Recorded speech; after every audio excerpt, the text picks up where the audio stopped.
Hello everyone, in today's video we're going to be continuing our DCS 0 to Ace series, and we're going to be looking at weapon systems of the C-101.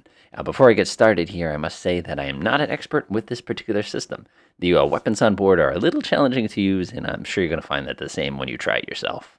So what I've done here is I've basically taken our basic scenario and I kind of kicked it up a notch.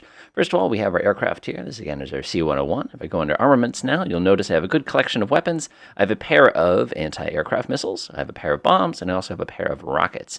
Now, if at any point you want to go ahead and customize one of these loads, you can either click on one of them down here, or what you can do is you can actually right-click and pick the one that you want. In this case, like I said, we're carrying a couple Mark 82s, big rocket packs. We don't need anything this big for today's demonstration. And of course, we have our air-to-air missiles, which we'll go ahead and demonstrate. Now, an interesting thing, and you're going to discover this very quickly with any of these aircraft, is that as you start to load these things down, you run out of maximum weight capacity. In this case, we're only carrying a half a tank of fuel in order to be able to accommodate all of this armament. And it's going to be something that's going to run into multiple times. Down here on the ground, as you can see, I put together a little group of trucks. Everybody recognizes this airport as everybody's favorite target airport. I mean, it's a giant X marks the spot. I mean, come on. And the other thing we have, of course, is we have this tiny little aircraft, which is going to basically be tooling around, demonstrating the effects of not paying attention to people sneaking up on you with air-to-air missiles. So let's go ahead and run this mission and go ahead and get started.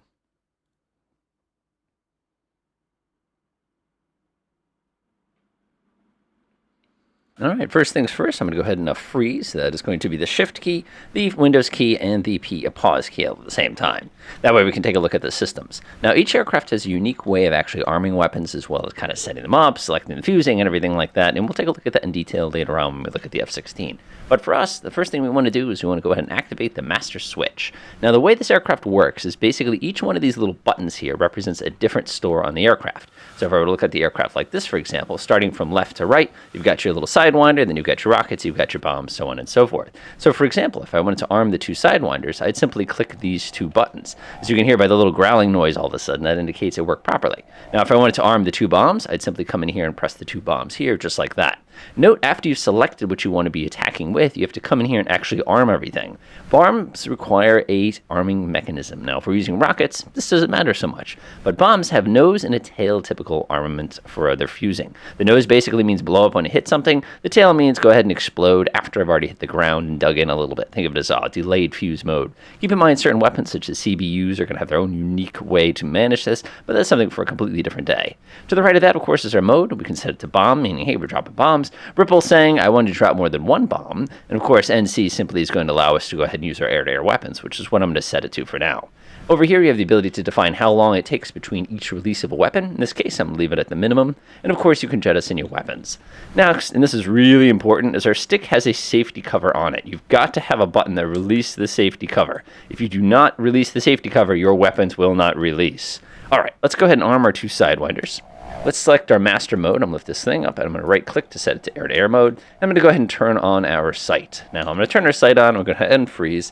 The first thing you're going to notice is I have no idea where the gun sight actually is. The reason for that is because all the weapons in this aircraft are actually tilted upwards in order to make them have a little bit more reach. As a result, our sight is actually all the way down here, making it much, much more difficult for us to aim. As a matter of fact, what you're going to want to do is you're going to want to actually adjust your head position so that you can see exactly what it is you're trying to shoot at.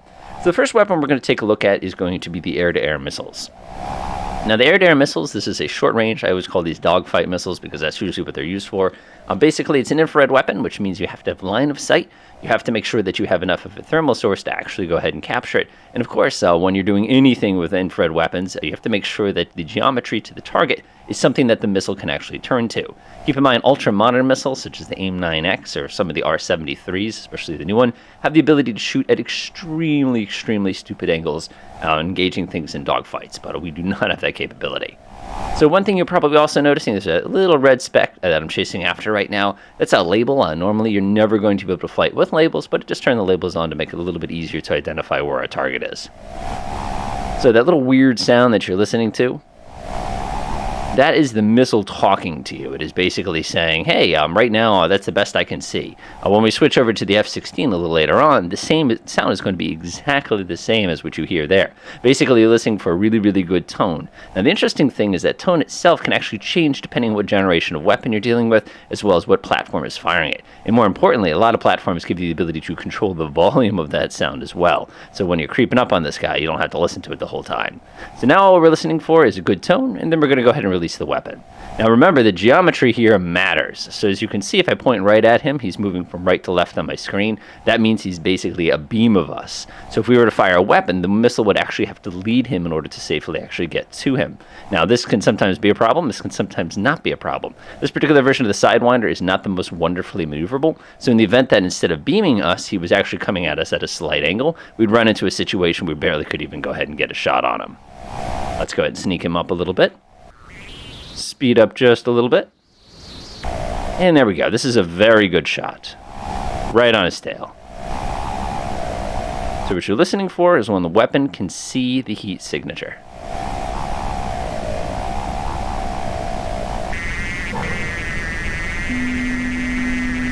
And that's all it takes. Go ahead and shut that system off. You don't need to listen to that the whole flight. And down he goes. Hopefully he enjoys his little ride down to the ground. Pretty straightforward, but notice how close I had to get. Also notice there's no ranging information on this particular weapon. So as a result, when I'm cruising around like this, if I don't have any range, that's going to simply mean I have to estimate when this is going to be the best time to fire. In this particular case, the weapon is so short range that basically if you have a good tone, of course if I'm chasing an F-15 down or something like that, you're going to get tone from 3.5 miles away. It usually means we're in pretty good shape. So what I'm going to do now is I'm going to go ahead and get rid of the other weapon. I'm going to select it, go to selective jettison mode, and again you have the in option, you have the out option, so I'm just going to go to out, press the button, and off it goes. And that weapon now falls down to the ground harmlessly and fixes our little center of gravity issue that we were creating here. Okay, so that's air-to-air weapons. Again, very straightforward. It's going to be a little different when we deal with radar-guided later. So now we're going to go ahead and take a look at the bombs, which are the hardest to use. So I'm going to go ahead and set the switch to the bomb mode. You can see I've set arm. We want to set nose and tail for this particular weapon. I've selected the two stations. I put it on the bomb mode. Everything is ready to go for this. So now bombs are tricky in an aircraft that does not have what they call a computing sight. Let's go ahead and freeze time for a second here so I can show you what I mean. So I'm going to bring up the knee board. I'm going to go make my way all the way to bombs. And you get these lovely tables here, which basically tell you this is the altitude, this is your weight, this is your speed, this is your dive, this is what you have to set the gun sight to. As a general rule, 110 degrees seems to be kind of the magic height in about 1,000 feet. So as long as you're about 1,000 feet and you're not in an incredibly steep dive, it'll be a good time to go ahead and drop.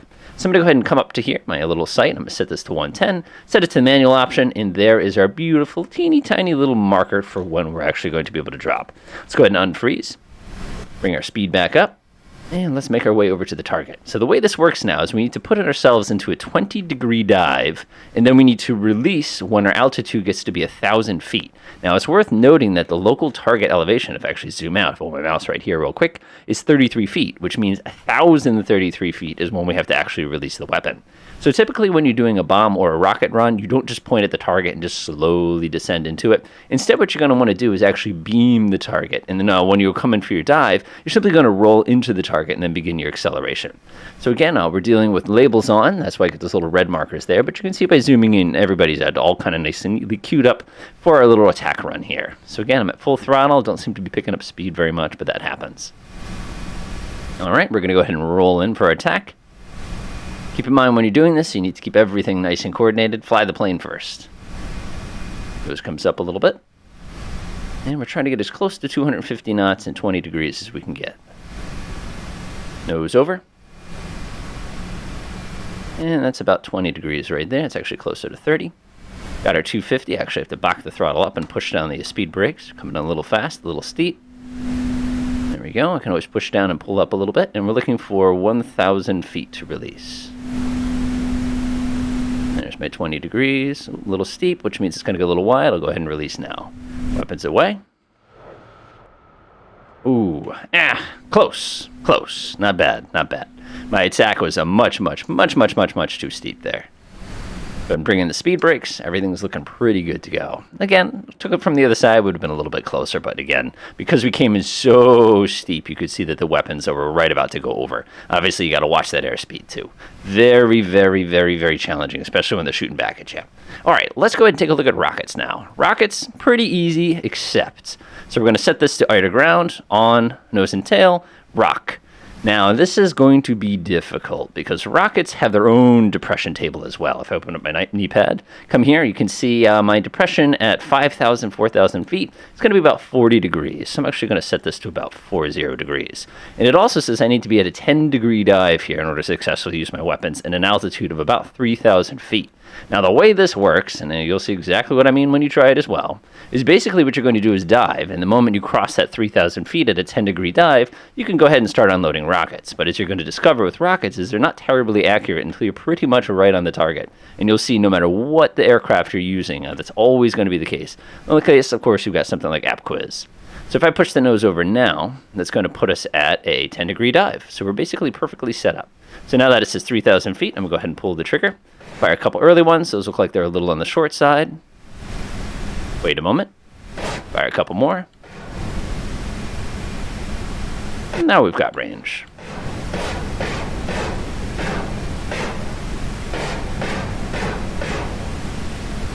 All right, let's break off.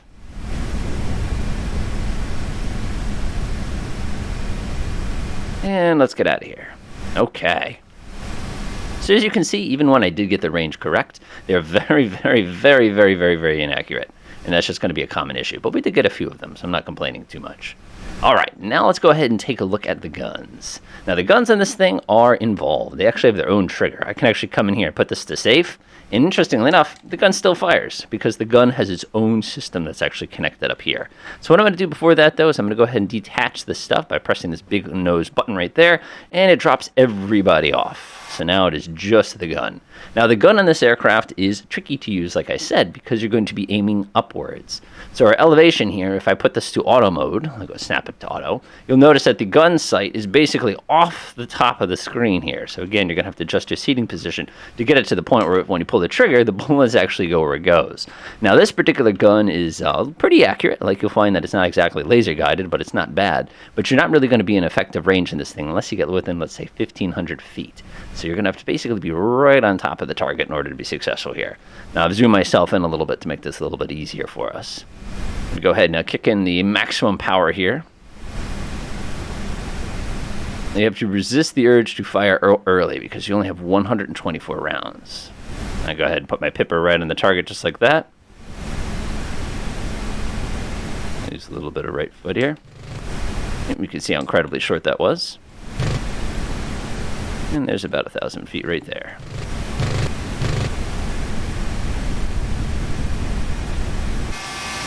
You can see we almost got to a speed of 350 knots, giving us plenty of room to go ahead and pull ourselves out of here. Now, if you're using this as an air-to-air, there's no leading calculation, unlike what we get on the F-16, which makes this even more challenging. Now, I've got plenty of energy left, and I still have 80 rounds, so I'll go ahead and do a quick re-attack.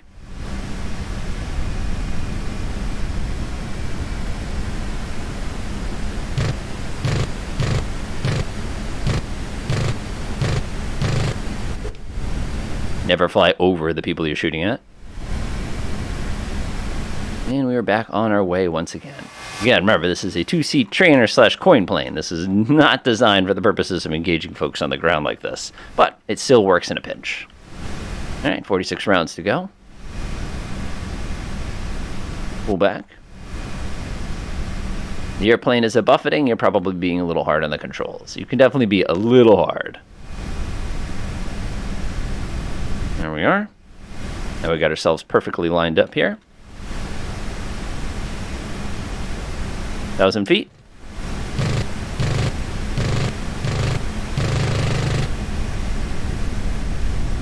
And let's get out of here. All right, not bad at all. So that's it as far as demonstrating some of the weapon systems on this aircraft. Obviously, with a tremendous amount of practice, you can get those bombs pretty darn close. Bombing, for me, it's one of those things, it's just easier at higher speeds. Because this thing is so darn slow, it is extra challenging.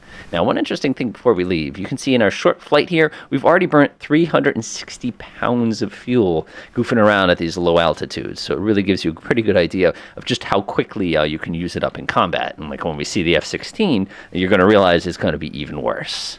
Enjoy.